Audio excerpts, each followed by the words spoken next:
Salutations humbles à toi. Je me permets aujourd'hui à Libère ton potentiel un sujet sensible.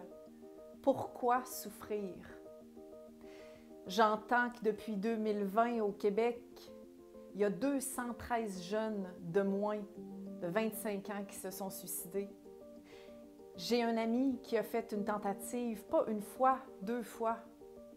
Je parle aux jeunes, puis ils vivent des difficultés, puis ils me disent « Non, je t'en parle pas. » Mais pourquoi?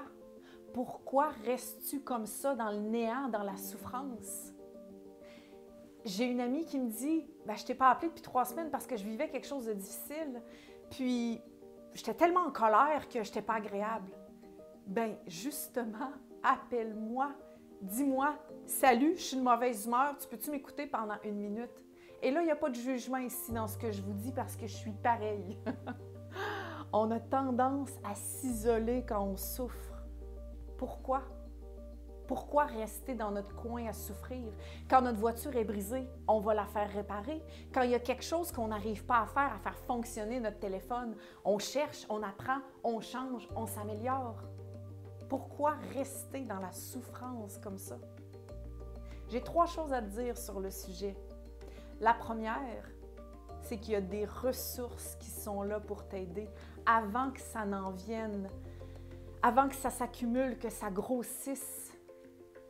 Dès que tu te sens mal, il y a des gens qui t'aiment, il y a des gens qui sont là pour t'écouter. Parle. Tu mérites d'être écouté, tu mérites d'être entendu, tu mérites d'être heureux. La deuxième, c'est qu'on est tous pareils. On vit une émotion qui veut nous communiquer quelque chose. Et là, c'est à nous à répondre à ce besoin-là.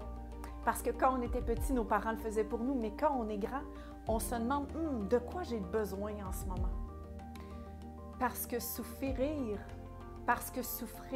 permet d'apprendre, de te connaître, de t'améliorer, de changer. La souffrance est là, c'est indéniable. Utilise-la pour franchir les obstacles. Et de l'extérioriser, c'est la base. Si tu n'es pas prêt à parler avec quelqu'un, écris, fais une vidéo, garde-la pour toi, mais fais des petits pas pour sortir cette souffrance-là de toi.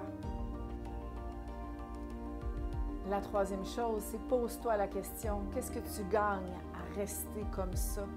Pourquoi est-ce que tu restes accroché, isolé dans ta souffrance? Je suis toujours là, une écoute bienveillante pour des puissants résultats.